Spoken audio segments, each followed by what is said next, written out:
This Week in Radio Tech, episode 264, is brought to you by Axia and the new Axia Fusion AOIP audio console. By the new Omnia Voco 8, 8-channel mic preamp and voice processor with dominated technology. And by Lavo and the Crystal Clear virtual radio console. Crystal Clear is the console with a multi-touch touchscreen interface. More radio stations and larger podcasters are building and using performance studios. Mixing live audio is once again a needed skill. Indeed, it's critical for the performer's monitors, in-studio audience, and for the live broadcast itself. Larry Wilkins is retired from a broadcast engineering career and now teaching the fundamentals and the fine points of live audio mixing. Hey, welcome into This Week in Radio Tech. I'm Kirk Harnack, your host. And hey, today we've got a technical problem back at the network, and so Chris Tobin is not going to be with us. Ready to go. We have a little audio glitch that we're going to work on and hopefully have that back for you next week. So I really want to thank Andrew Zarian also for working on this problem. We're going to get it corrected. All right, so it's me along with our guest. Thank goodness we have a guest. Who'd want to hear an hour of me? This is my good friend, Larry Wilkins. Hi, Larry. Hey, how's everything? Fantastic. Are you still from Montgomery, Alabama? Well, sort of. I'm from Prattville, which is... Prattville, okay. Yeah, which is about 10 miles from Montgomery. I've heard of Prattville. I listened to our friend James Spann. Yes. He does the Weather Brains podcast. He does. And he talks about Prattville every now and then. Prattville. Prattville, yeah. We call it Prattville. Prattville. Yeah. Okay. We're in L.A. now. Lower Alabama. Yeah, that's right. He must have a weather cam there or something because he talks about it often enough. Oh, at least a bunch of them down there. Okay, yeah. All right. Well, you're watching This Week in Radio Tech, and we do talk about radio, not about weather, and not usually, and not always about Prattville, Alabama. We're talking about, with Larry Wilkins, though, about a variety of things, and Larry is one of these guys that if you are blessed to have Larry as your mentor, you're doing well. And Larry's been in broadcast engineering for what? How long have you been doing this? When was DWiRT invented? Okay. I'm not remembering. I started in 1960. Okay. That's a long time ago. Yeah. They had tubes back then. Sort of. Yeah. You had tube consoles, didn't you? We did. Man. Everything was tube. I tore some tube consoles out, but I never... in the wintertime, it was really neat. You could go over and warm yourself, around the transmitter and the console. So what we're going to get into on this edition of This Week in Radio, Larry's going to share some stories with us and a few engineering ideas from his many years, decades actually, of broadcast engineering work.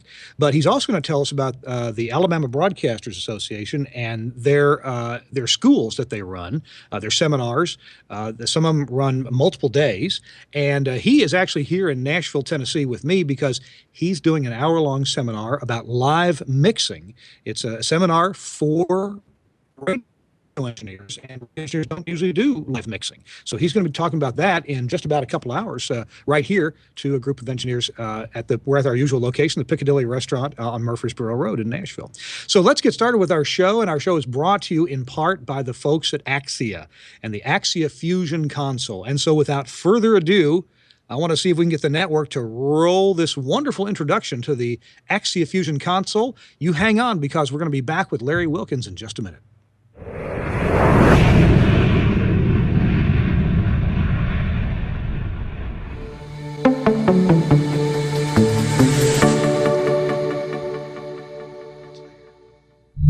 Hi, I'm Clark Novak from Axia Audio, and I'm here to introduce you to the new Fusion AOIP mixing console, the newest modular AOIP console from Axia, the company that invented AOIP for broadcast in 2003. Let's take a quick look at some of the unique features found only in Fusion. The first thing you'll notice is that Fusion is really beautiful. Fusion's clean, crisp new look isn't just for show, though. It's a result of years of conversations with engineers and talent about how they work inside the radio studio. Above the faders, you'll find keys for making fast bus assignments. Below the faders are individual phone and talkback switches that allow you to take control of conversations in the control room. More on those a bit later. Notice how brightly those keys light up? Fusion uses LED lighting everywhere to make it easy to see when controls are active.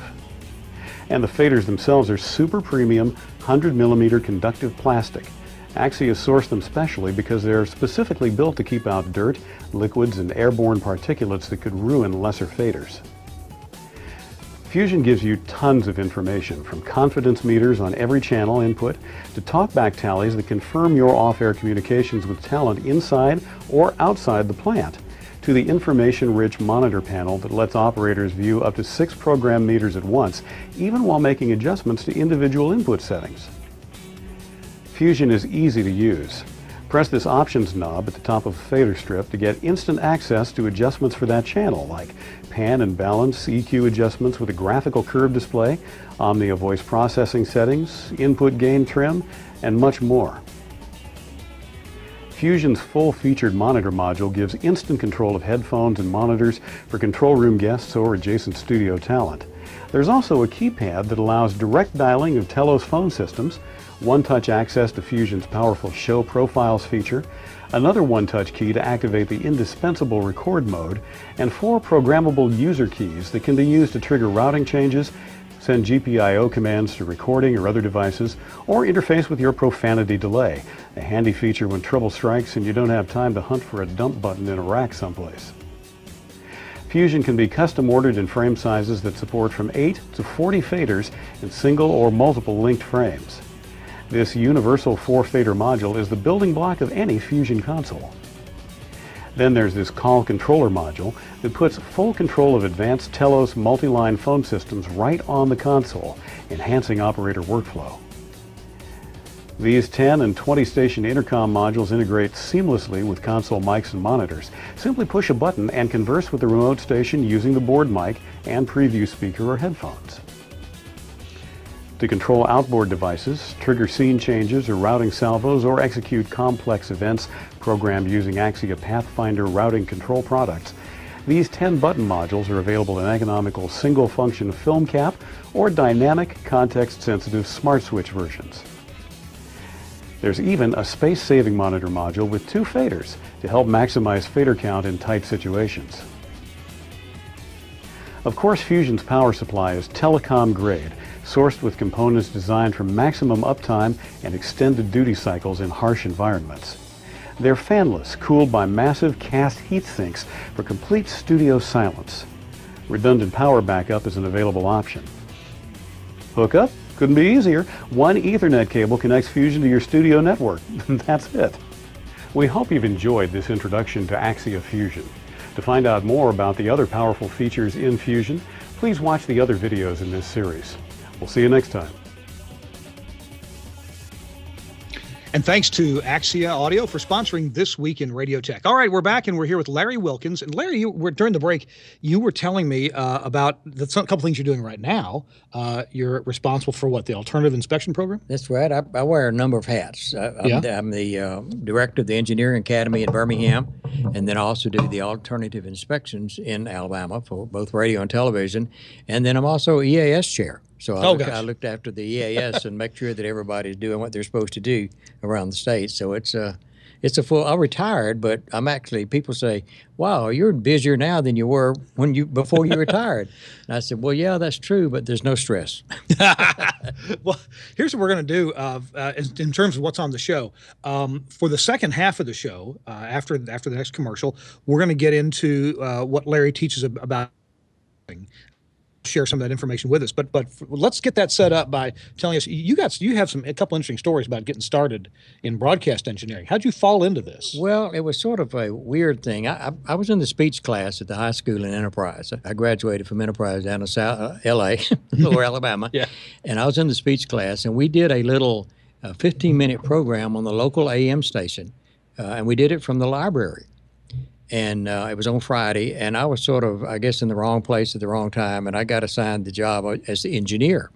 So I would set it up, and the rest of the folks would do the program. Well, that's back when the days when you could talk back and forth on the line. We called it the loop, back and forth to the station. Okay. And the announcer invited me out to the station. He said, "You need to come out one day, and I'll show you around." I said, "Hey, cool, I'll do that." So I went out there, and I was wandering around, and he was showing me, and the owner came in. And the first thing he said, "You interested in radio?" I said, "Well, yeah, I am." He said, "You want a job?" Okay.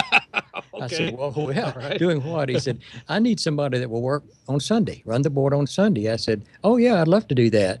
Well, I didn't know that he meant all day. And in the wintertime, we signed off at 4:45, this was a daytime AM. So we signed off at 4:45, which was okay. But in the summertime, it was like 8:30. So that made for a long, long day. So that was actually how I got started in broadcasting, working all day on Sunday on a daytime AM. Running the board. Now, there was another engineer for the station at that yes, point. There was a retired colonel, and he was sort of my mentor. I guess if I had a mentor growing up, he was a really sharp engineer, an old fella, about like me now.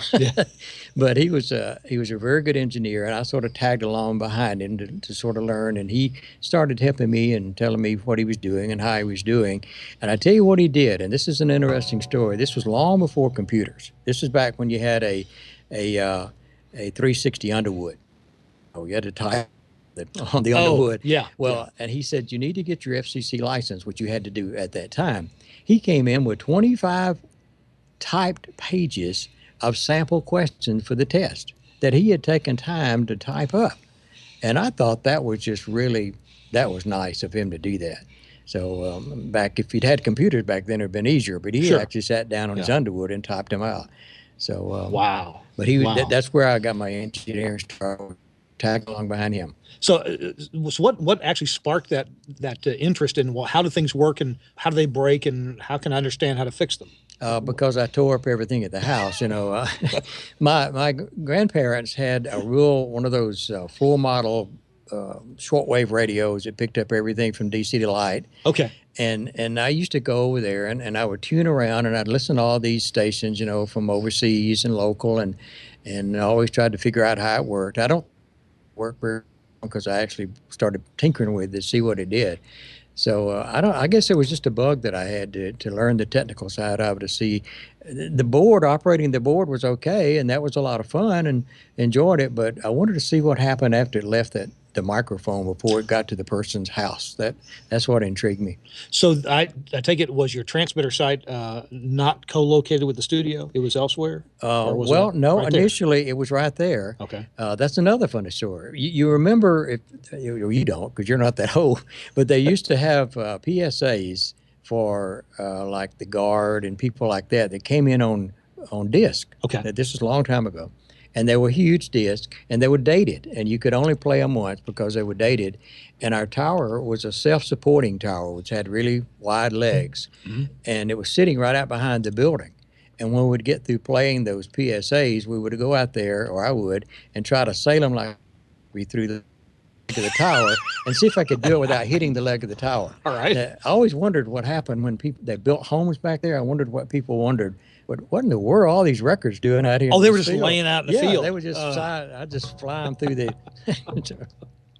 Okay. And then we went to tape. Okay. Where they started sending things in on tape. And tapes don't fly as well. No, they don't fly as well. I always remember the Navy used to send in a tape on a 7-inch reel of audio tape, for those of you who remember audio tape. And if you opened it up, on the cover of the box, there was a picture of a little sailor. And he was down on his knees praying, and he says, "Please, Mr. Broadcaster, please send our tape back." Because a lot of stations kept them and used them to cut. For their own purposes, For their own purposes, yeah. So. Oh, gosh. So people that were not around in those days really missed for broadcast. Here's my question, and maybe some of your listeners will know. All right. This has always bugged me, and I'm 72 years old now, and I still don't know the answer. Why was the Baptist hour only 30 minutes? I was going to ask you a similar question, actually, because when I started in broadcasting on the air in, I guess it was the late 70s, one of the shows we received on disc, on vinyl, was the Lutheran Hour, and it was 25 minutes. I guess it sounded better than the Baptist 30-minute. That didn't have a ring to it. Yeah, well, the same thing for the Lutheran Hour. That's right. Yeah, and of course I'm told that both of these shows used to be an hour. Yes. And then it turned out economically and every other way they found out that we can get it done in half an hour. So I'd like to tell you another funny story that I heard. Mike Huckabee was. And by the way, he owns some radio stations. He did. Yeah. And he does now. He does. He still does. And he actually radio Arkansas. And I was involved in the getting started a Christian radio station in Montgomery a number of years ago, Faith Radio Network, they call it now. And when they had their 25th anniversary, they invited Mike Huckabee down to do the speech. And he told us a lot of stories about starting in radio. One of the funniest ones I've ever heard in my life, he said, those of you who've never worked in radio on Sunday mornings may or may not know that typically you have a lot of preachers come in on Sunday morning, and they would pay the money, and they would go in and do their 15 minutes with their preaching, and then somebody else would come in and pay their money and do 15 minutes. Well, he said that they did that on the little station in a matter of fact, it was the same town I think that Bill Clinton lived in. Hope, Arkansas. Hope, Arkansas, that's right. And he had all these preachers coming in, and there was one time during the day, all the little services, that there was a 15-minute program of a cappella music by Hardeman College. Okay, all right. And so he goes out and pulls the tape out of the little slot that's where all the tapes are stored, and he brings it back in and loads it up on the old Magnacorder and cues it up, which he had to explain to everybody in the audience because they didn't know what cue up means. Okay. He said, I just wrote it till I heard the song and moved it back. And then when it came time to play it, I pushed the play button, turned the monitor down, and listened to some rock and roll music in cue because I didn't want to sit there and listen to that a cappella music for 15 minutes. And about 2 minutes into the show, I'm going to guess there was something wrong with what he was playing and not listening to. That's right. All right. What was it? The phone rang about 2 minutes into it, and it was the station owner. Yeah. He said, "What is that doing on the air?" So he turned it up, and unbeknownst to Mike, the Hardeman College not only used a 15-minute program of a cappella Christian music, they also did a program talking about fishing in Arkansas. So for the last 2 or 3 minutes, he had been telling where the crappie was biting in Arkansas. Oh my goodness! Well, some people do pray for better fishing, you know. So. That's right. Yes. That's great. So don't turn the monitor down. You know, I actually had something a little similar happen to me. I was working in commercial radio, the first commercial station I worked at, WEKY in Richmond, Kentucky. Called Wiki, but it was for Eastern Kentucky, EKY, yeah. and it was an AM station, full timer on one of those graveyard channels, 1340. Oh yeah, on the right hand side of your dial. Yeah, and you know, at night you could be like 7 or 8 miles away from the tower. You could see the tower, and you couldn't pick up the radio station. Yeah, it was one of those. I've seen those. So much interference on that frequency. But anyway, I worked at after school, and this was the disco era. So we were playing disco music on an AM radio station. And one of the big disco hits that we were playing was Dolly Parton had actually 1 or 2 disco paste hits. I didn't know that. And they were sent out from the record companies on pink vinyl, hot pink vinyl. And these this vinyl, they were the size of an album. But they were a 45. Oh. So you didn't have to change the speed on the turns because we played 45s. And then I guess the heavy rotation stuff we played on cart.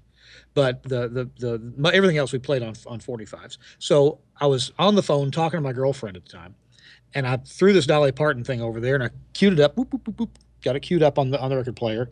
And of course, because it was one of these album size things, I put the turntable 30. and played it, and was totally unaware that it was going. The song was "Baby I'm Burning." Oh, baby, and so for the next, I mean, it was anyways like a 6-minute song, but now it's a 9-minute song. Sound like J.D. Sumner. Exactly. Baby I'm burning. I don't think Dolly appreciated that. So I hung up with my girlfriend on the phone, and I realized, I played this whole thing at the wrong speed. Oh, well, I'm sorry. I didn't mean to interrupt. So, did you ever learn that you were supposed to put a penny? You had a penny and a nickel and a quarter laying on there next to the turntable. And depending on how bad the record was warped, you would put a penny or a nickel or a quarter on the tone arm. That's right. I worked at an FM station where we bought some new phono preamps, and we had what was at the time, it was an Auditronics audio console, and this would have been in about 1982. And we're still playing out the air at that time. CDs had not quite come out. Although I installed the first CD players there, they hadn't quite come out yet. And so they'd be playing albums, and we didn't quite have a DC coupled path all the way to the processor. And the processor was an Orban 8000 at that time, and it had transformer inputs. But if the record was warped, you would get enough really low frequency energy that the station would be playing, and all of a sudden they would come back and then we come back, and because it was the warp of the DC fooling the processor into thinking there was energy there. Well, we kicked in the high pass filter on the processor and solved that problem. There were some transmitters that used to do that. If there was some low notes on the transmitter, the AFC would unlock in the exciter, and the transmitter would go off. On the FM transmitters. That's right. They had to fix that problem when strong bass came. Or don't ever play that record Actually, again. that problem occurred when we got off of vinyl, because on vinyl, bass had to be center channel. You couldn't left, right, highly separated bass because of the way the groove works. But with CDs, you could. That's right. And so we started getting left and right. And so then we'd start getting, not only the bass you talked about, but we'd also get then a lot more energy in the L-R, because you get bass in the L-R component. And it would mess up the AFC and some exciters and everything. You mentioned carts. See, I started way before carts. I started before even reel-to-reels.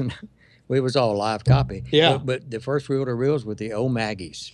And I don't know, do you know what an O'Maggie is? No. Oh, well, you're a young whippersnapper, aren't you? A Maggie quarter was a little rack-mounted unit, and you could only you put like a little 3-inch reel. All our commercials were on 3-inch reels. Right. They were on a board that had nails in it. Wait, this is how you played them back live on the... That's right. That's right. Everything was recorded on a little 3-inch reel. And we had 2 Maggies, so we could play spots back. You were getting up and down all the time to that board with all the reels on it to cue them up. That's like they used to do in TV. Right. The problem with it was, with only 2 units, if you had 3 spots in a break, you had to rewind and load in a hurry, the first one, before the second one ran out. And you had to rewind. Yeah, you had to rewind and put the other one on there. And my goodness. Because if you left it tails out, then somebody else would try to play it and go backwards. They go back, yeah. I've had that. The sponsor wouldn't pay for it. It went backwards. That's right. Oh, my goodness. Now, did you ever use a QMAT machine? A QMAX machine? QMAT. No. No? I never did either, but an engineer in Jackson, Tennessee told me about, they bought some QMAT machines, and they had, they were kind of like a dictation machine. They had this big belt of... yeah. And you would... They had the head moved across. A mechanically indexed head, right? You would move across. Say, okay, we're going to do the AT&T commercial, and it's on track 23. So you'd move the thing across to index it at 23. You'd lock it in, and then when it's time to play it, you hit start, and this big belt would roll and play the track 23. You may not know this, but those are still in use. A version of that at WWV. Oh, for the time? When the time comes on, it's a big tape. You mean that guy's not there all the time? Well, he has to get off here once in a while, But they have the picture I saw and the video I saw of it was like that, because it was a really wide tape, and it would play there. It's sort of like the old automation system. They had the big cart that had one of them had the even times on it, and one had the odds, and they would go. Yeah. Well, WWV actually has a wide tape, and it indexed across. You don't think they've digitized that by now? Well. Now, you know who we should have? So. I wish he was on the show. Tom Ray, who used to be a regular on the show. He stopped by there for a visit, and he reported to us on this on a previous show. And honestly, I don't remember what if he said they were digitized or still using tape. I would have been really surprised if they were still using tape, but who knows? The video I saw was still a tape, and I thought that was really, really weird. The other machine that I had, and I can't even remember what the brand was, but it was a huge reel of tape. And it had 60 seconds worth of tape and then a clear window, and 60 seconds worth of tape and clear window. So you would have like maybe 30 spots on one reel of tape, and it would play, and then it would stop when the window came up. The problem was, if you played maybe cut 12, and the next one that it was scheduled to play was cut 20, it would go into fast forward. And it would count those little windows. You'd hear it going, well, if it was close to the end of the tape, it slams on brakes. Well, if it was very close to the end of the reel, sometimes it would run completely off the end of the reel, and you had to load it back up. But it just wore the brakes out in a hurry. They did something like that. thankfully pretty short-lived. I want to say in the early 90s they did that with cassette tapes. Now they weren't clear. They did have some cassettes with metal on each end, but they had cassette tapes with tone burst on them. Oh, and yeah. the computer would remote, and by computer I mean like a VIC-20, Commodore 64, whatever it was, would run these cassette machines back and forth. TV, because I know we're talking about radio, but TV used to do that on film. They used to have a projector that would play all the old movies, and when there was time for a break, they would put a piece of tinfoil. It would actually just sort of crimp it into the film itself, and as it went past a sensor, it would set off the roll the next tape for the commercial and stuff. Wow. The problem is those things sometimes would come off and get hung up in the gate, and the film would break, and there would go your cartoon all over the floor. Those are sold enough like burn hole in the That's right. Yeah. Hey, we're talking to Larry Wilkins, and Larry is from Montgomery, Alabama, or actually Prattville, Alabama, and he's been an engineer for a long, long time. And are you retired? You consider yourself retired? Or you? Well, I actually retired from full-time broadcasting. Okay. I worked in radio and television. As a matter of fact, after I got out of school, I actually went to electronics school and took the guy I was telling you about, my mentor at the radio station, told me when I graduated from high school, he said, you need to go and get some electronic training. Yeah. Because he said, it doesn't matter, as long as you learn electronics, how it works, then you can work on washing machines or radio transmitters because electrons flow in the same direction. Doesn't matter what it is. Right. So I went, the only thing I could find at the time was a radio and TV repair school. Back then they used to repair stuff. Yeah. So I went to that. That was a 2-year school. And it just so happened, and things just sort of fall into place, just happened that my TV instructor was a contract engineer at a couple of radio stations. Okay. So I sort of got able to work studying some on transmitters as well. But then when I got out of that, I went into TV for a while, and then I came back to the dark side, or maybe I went to the dark side when I went to TV. When our class, our radio from the school actually came to Montgomery. This was down in Dothan, Alabama, down in L.A. again. And we came up to Montgomery for a road trip. And we went out to what was then the Big BAM, 740 WBAM, owned by the Brennans, a 50 kilowatt. And then we went over to Channel 12, the NBC affiliate.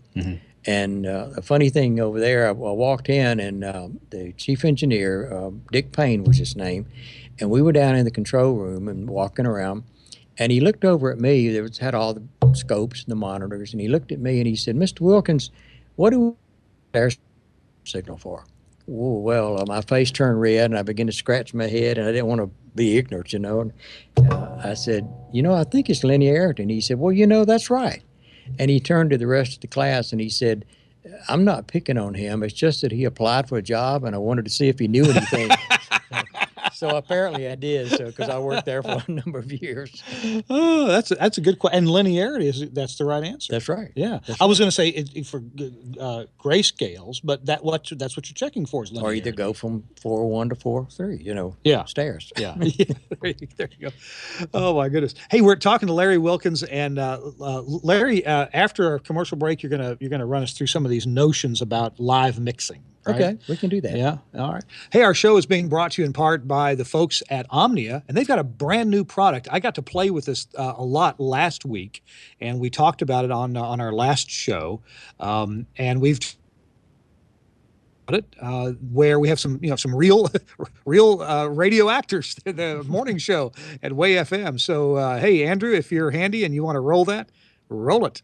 Let's give her a chance. I'm sure it won't be that bad. She's looking for love. Everybody but me. Everybody but me. Yes. I said that was a horrible choice. I know. And you were right. I hate that you were right. Yes. You were right. And then here's the thing. From high-energy morning shows with unpredictable talent to intimate yet intense vocal performances, listeners expect vivid voices, upfront, intimate, clearly heard even at background volume.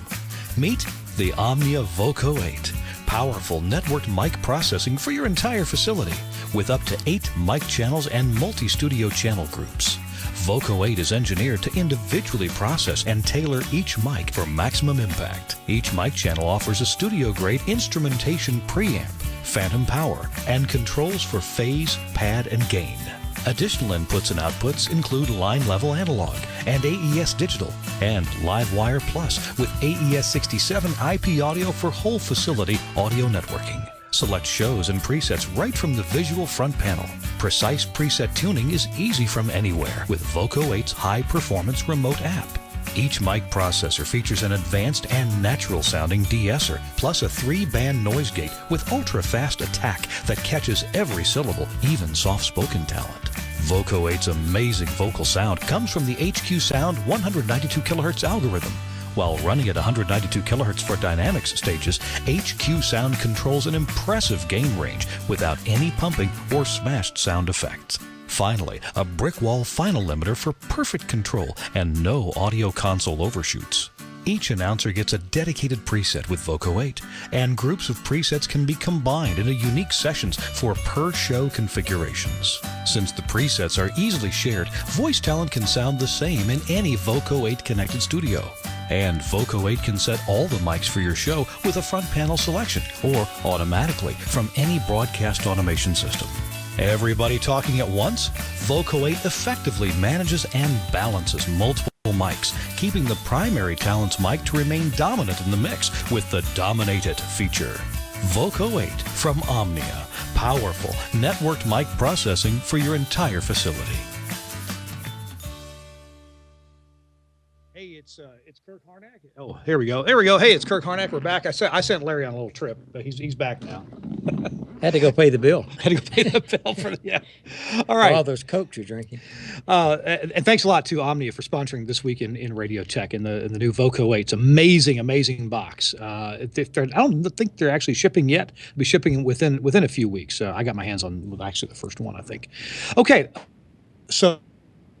You one of the things that you really do that I've known you most for is working with the Alabama Broadcasters Association. Right. Tell me about what you're doing there. We actually started, in addition to the Alternative Broadcast Inspection Program is administered through the ABA as well, and then the EAS is part of ABA as well. But what happened several years ago, about 4 years ago really, we found out that some managers came to the ABA and said they were having trouble finding engineers to replace all of us old timers that were aging out or trying to expand their staff, and they wanted to know, was there a school where they could go and recruit? Well, the answer to that question obviously was no, especially in the South, and not too many around the country that teach the technical side. There are a lot of colleges that teach broadcasting, but typically that's news production, camera operation, and stuff that way, but not the actual side of it. So one of them looked at me and said, "Can we start our own?" And I said, "What's this we stuff? You're all staring at me." So we actually did. I got with Jim Bernier, who was the chairman of the SBE certification committee at the time. Yeah. And I'm on the certification committee as well. And we discussed it and figured out how we could put it together. And the way the academy is actually operates, we do a week-long class, 5 days for radio, and a separate week-long class for television, and we do that twice a year. It's primarily designed for people who are interested in getting into engineering that have little or no technical experience. Most of them are like from radio or announcers, production people. I've actually had a couple of attend the course. So it's designed for people that need to learn the basics, and we try to do it in a block diagram form. We've had, that being said, even for the newcomers, we've had a number of seasoned engineers attend as a refresher course, and also to get knowledge about the new technologies, digital and HD and stuff that way. So that's how we actually got started. We do 2 classes a year for radio and 2 classes a year for television. We offer the opportunity for them to take the SBE certification exam at the end of the class if they wish. It's not required, but we proctor it if they want to take it. Okay. Then we began to offer some one-day seminars on particular subjects, primarily aimed at the seasoned engineers. We've done HD radio, we've done digital audio processing, we've done IP fundamentals for broadcast, which is a big thing now, and we've done HDTV, and we bring in people to do those one-day classes or seminars. Those have been very well. We actually did one with your cohort, Frank Fody. Frank came Fody, down, sure. A seminar on digital processing. Okay. And this was on Memorial Day weekend, believe it or not, and on a Saturday. And we had close to 50 engineers show up with that. Well, engineers aren't big golfers and boaters and stuff That's like right. that. That's right. We may have cooked a hamburger or something, but that was about it. But we had a good turnout. Last year, one of the new things that we have added, we got to looking around, and one of the things that I try to stress in radio and in the television class too, because, they have audio. Even though some TV engineers say... They may forget about it. Some TV engineers say, audio. Oh, that's that noise that goes along with the picture. Well, yeah, that's right. So one of the things that's really big to me is quality audio. And somewhere down through history, we sort of rocked the other way. We were always big in quality when we first started, and then we got to going in the area of quantity of audio. Bug me. I'm not a real big fan of the loudness war, as you can tell. Well, we're trying to bring back the quality, and nowadays with the modern day processors, you can do that. You can stay loud and also have good quality. So we talk a lot in the class about quality, and we teach about how important these things are. The ears. I mean, meters and all that are fine, but your customer, this is what they use. It's the ear. Yeah. So although we're not a medical class, we actually do sort of, I've got a picture of the inside of an ear, a drawing, that we talk about how the inner ear works and how it's got its own little equalizer, a spectrum equalizer, and AGC built into it, and how it messes up with the brain, so it creates a sound. So this is what you're actually supposed to use, even in radio. Yes. And in live audio as well. So we began to talk about that, and then we found out that there's a lot of stations now that are installing performance studios where they can actually have groups come in to perform either on the air or record or whatever. And as a result, they have to install mixing consoles. And as engineers know, there's a difference in a mixing console and on the airboard. By the way, you're absolutely right. I have visited a number of Clear Channel now, iHeart, Cumulus, and Cox, usually in bigger cities, but not always. It does have to be a big city where you'd have a little performance area. In fact, during that commercial we just watched from Way FM, one of their control rooms actually doubles as a really small performance studio. They have 6 or 7 mics, and they can put a group in there and mix them with their ordinary normal on-air mixing console. But you are teaching people how to use a proper live sound console. And how you do that. And we're people them in their production rooms to give their production people more creativity in producing spots and images and stuff that way with all the effects. So what we do we started to have, we put together an Art of Live Audio Mixing seminar. And we did our first one last December in Birmingham we have a training center, the ABA, and I didn't mention this a while ago, and I think I should. They were so nice. Their building had a storage room in the back with roll-up garage doors and all that. They subdivided it when we started and made a classroom out of half of it with overhead projector and a big bench to put all the equipment on and all that kind of stuff. So that has worked out really well. So our first Art of Live Audio Mixing was actually done there. We began to get requests about doing it in other cities, and we did one in Montgomery a while back where we actually had it at a church, and we invite not only broadcast engineers, we invite church, because the reason we wanted to do that, a lot of the people who mix for churches are volunteers. They may be plumbers or doctors or something during the week, but they volunteer their services, which is good for the church, to volunteer their services. But they're not that well versed in what the board does, or how to do that, Do you get a lot of, well, they told me to push this up to here. That's right. And they told me to push this up to here. That's right, yeah. Which, may I tell another funny story? Absolutely. I was working at a sports station, and we had a lady running the board. She did a very good job, but I noticed one morning the audio was awful. So I go walking down the hall with the other engineer. We had 2 engineers there, and I looked in there, and the meters were just pegged So I walked in and I said, you need to, the talent was in another room and she was watching through the glass. And I said, you need to pull your levels down. You're way too hot. She said, well, where do I need to set this fader? She called it a knob, but a fader. Sure. I need to set that. I said, it doesn't matter where you set it. What's the meter? That's what you want. But where do I set the meter? The knob. I said, it doesn't matter. What's the meter, and set it wherever it is. She turns to the other engineer and says, will you tell me where to set this fader? He won't tell me. So a lot of people are that way, and they say, don't touch it, don't touch that, you know. You were very polite about that. I have told, I've run across disc jockeys the same way. Well, they said to put it right here. I said, yeah, but you're blowing the meters out, or your meters are way too low, which is usually not the problem. No. Well, that's what they said to put this. I said, we could hire a monkey to come in here and put the fader at that same point every time. We really could. But we're paying you more than we pay a monkey. I need you to put that fader wherever it needs to sit so that the level's right. When they move over to mixing, and whether it's live sound, and I've mixed live sound for within churches and live events. I really enjoy it.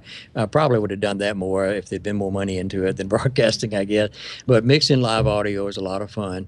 And I did 20 or 30 years mixing audio for the Auburn Radio Network, which was with a 16-channel board. You know, it took a lot of inputs to do a football game. So, and there's actually an art to it. And once you learn the art to it and what each one of the different things do, like equalization, the gain structure and stuff like that, you can sit down at any console. It doesn't matter if it's a Yamaha or a Digico or Avid or PreSonus, whatever it happens to be. Once you see where those knobs are, then you're good to go. I mean, you know what they're supposed to do. Yeah. So in our seminar, we actually have a console. We have one set up here that we're going to show tonight, and we go through the gain structure.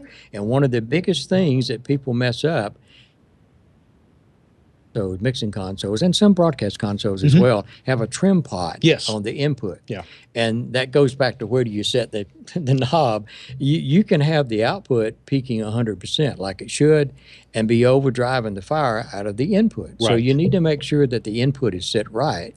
I can't tell you how many times I've been watching a newscast on television and they switch to a remote feed and it's just distorted, terrible. And I know that the person running the board has the pot where it's supposed to be, where it's peaking right, but they're overdriving the front end. Yeah. So especially some consoles have just a little light, a little clip light. That comes on if the level's too high.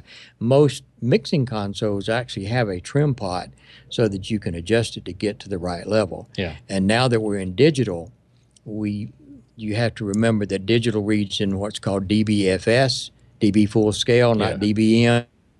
That gets a lot of people confused, and you can actually see as you turn this where that goes. One word on dBFS, people that are not familiar with it, it starts, the top of the line is 0, right, and it counts negatively coming down. Right.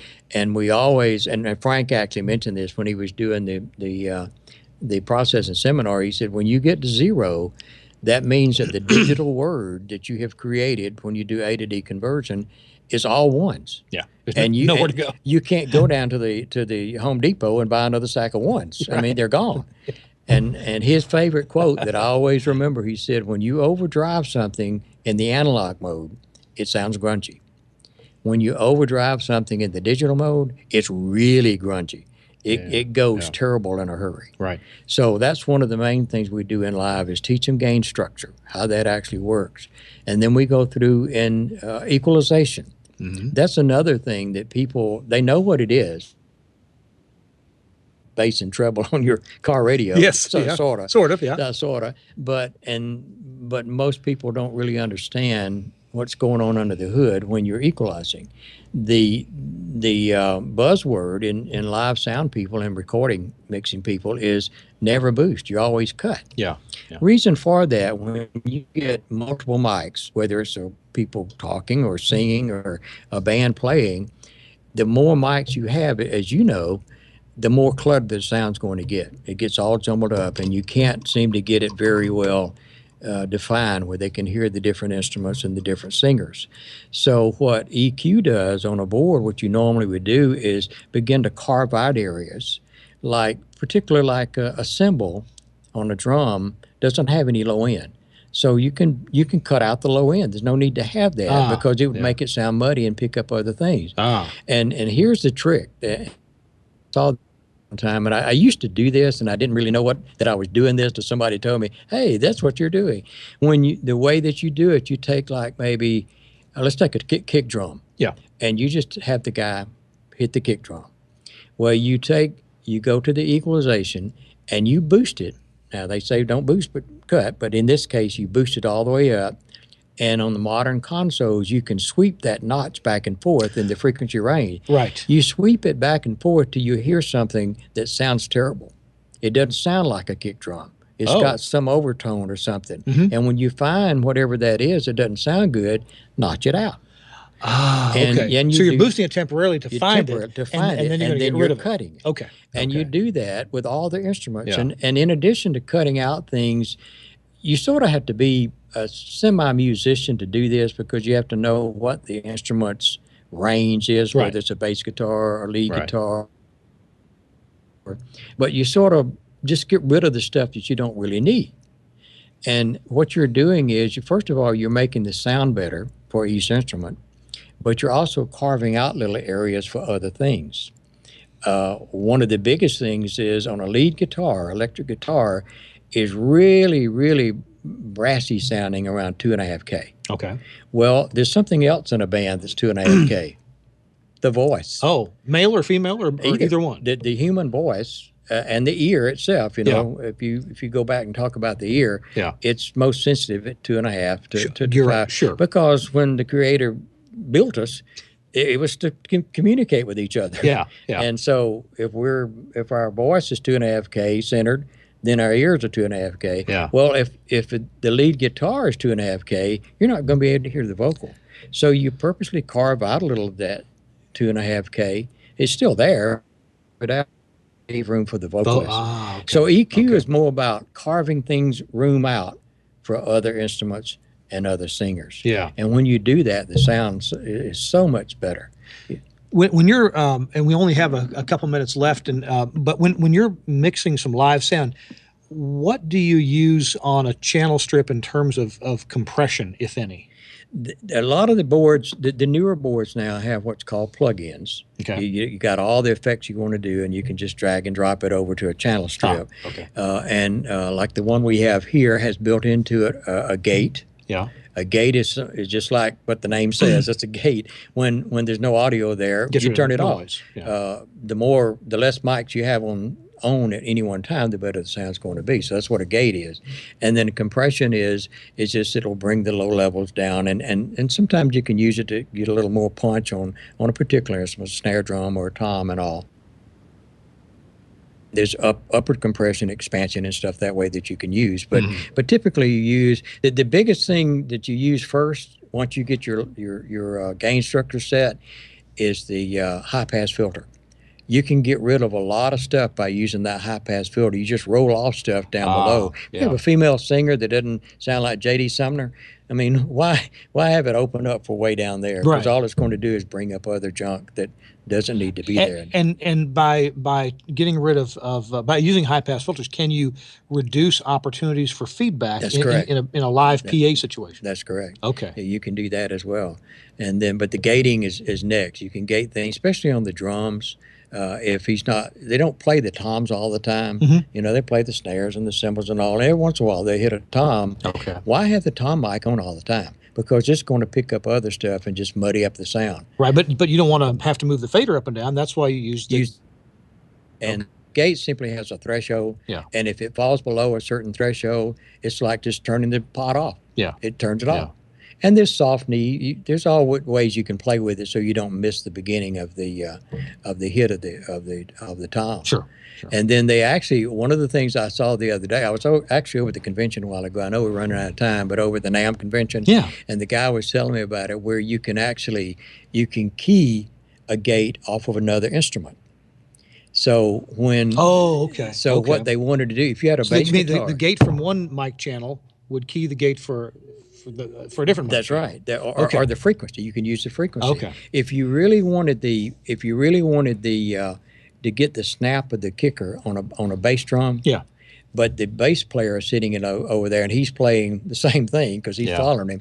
Well, you can actually trigger the gate on the bass player on the drum. Oh, okay. So it will. If you look at it on a compressor, you'll see that frequency go down every time the drum hits, which actually is turning the bass player off the moment that he kicks the drum, so he doesn't cover up the kick of the drum. So there's all kind of fancy stuff like that you can use, but to actually clean up the sound. The whole thing is trying to make the sound as clear as it possibly can.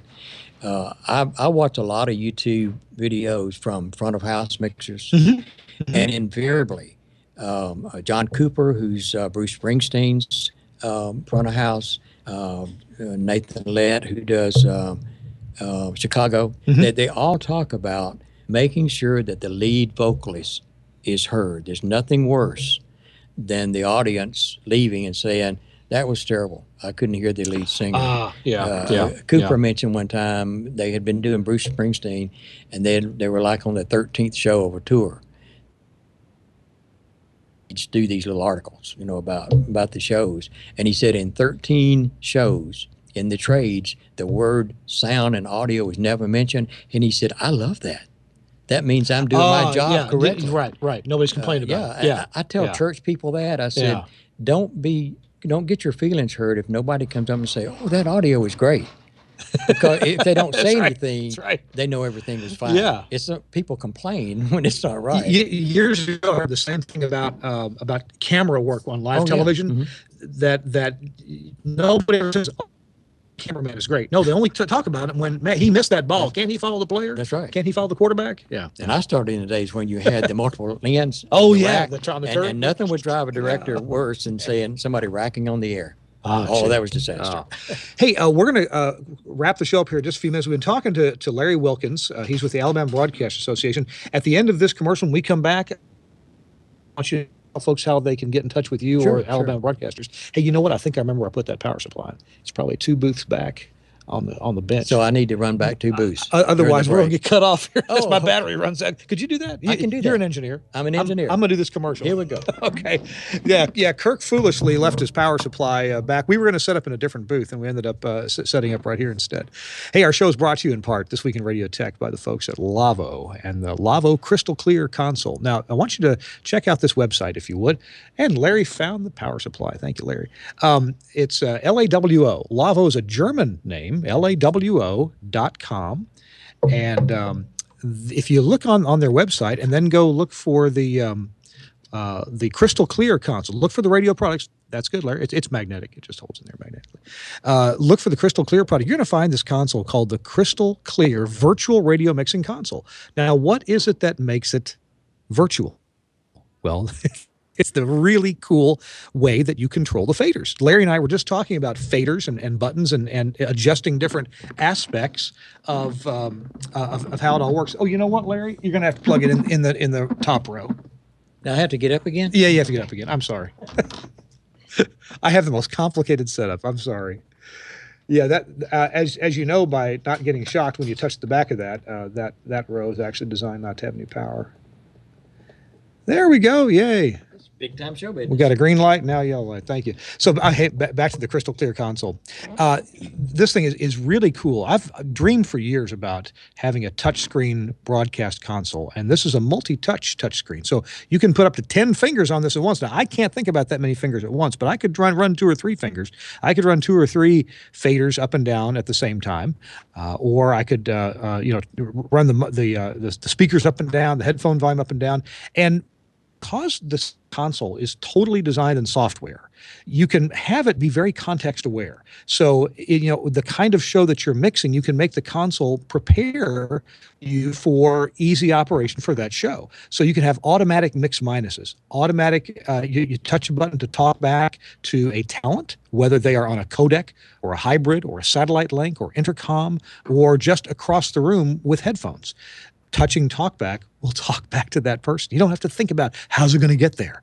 Which bus does it have to be in? It's already in the right bus. It's already figured out for you. It's just amazing when you design a console in software. So the Crystal Clear console has another part of the console, not just the touch screen, which, by the way, can run anywhere in the building. It's got to be on the same computer network, the same LAN, but it's its own PC. In fact, you can disconnect it, and guess what? The console keeps working. It keeps mixing together the last thing it was doing. Well, the DSP engine itself is located in whatever rack is convenient for you. Probably the same control room, but it could be back in a rack room. And it's got all the audio inputs and outputs, the mic inputs and the analog line and inputs and outputs, the AES digital inputs and outputs. And if you're into the new world of audio over IP, it does Ravenna and it's compatible with AES67. So it's really ready for the future and ready for right now. You can plug your stuff right into it and have yourself a console on the air in just a short time. Check it out on the web if you would. There's a video on the web page. It's Michael Dosh, who's the director of virtual radio projects at Lavo. Again, go to lavo.com and look under products and radio consoles and hit the Crystal Clear button and click on Mike Dosh's explanation of how the Crystal Clear console works. Dual power supplies, all the things that make a professional console really worth having. Check it out. And thanks to Lavo for sponsoring this week in radio. All right, we've been talking to Larry Wilkins from Montgomery, Alabama, Prattville, Alabama, sorry. And I met you in Montgomery years ago. Well, we did an SBE meeting together. That's right. Yeah. What was that, about 100 years ago? 120. It was a long time. Yeah, Troy Pennington was there. He was, He's sitting over there. Yeah. Wow. All right. So if people want to be in touch with you, let's imagine that you're an engineer somewhere in the country, probably in the Southeast, but you could come from anywhere, and you're interested in one of your upcoming events or seminars. How could they get on your mailing list or You find can out about actually this? go, if you go to the ABA website, which is just al-ba.com, and there's an engineering tab. If you click on that engineering tab, one of the links in there is the Engineering Academy, and it gives a list of all the dates of when the classes are with online registration. So they can just click on there and register right online. We'll put that in the show notes. Website was -BA, as in Alabama-Broadcaster Association, .com. And again, we'll put that in the show notes. And these are really worthwhile. I'll tell you how good they are. They asked me to come speak at one. And I couldn't. I don't know what I was thinking. I don't know what I need to know. I'm glad you got Frank Foti instead. That's right. So check the show notes, and you'll have instant access to their calendar to see what's coming up in the next few months. Yeah, you don't have to be from Alabama. Right. When we started, it was just going to be for Alabama, but when we began to get calls from all over the place, we've had people from the real LA, Los Angeles, and Nevada, and New York. We actually had a lady fly in from Alaska to take our radio course one time, and actually took the test and passed it. So, wow.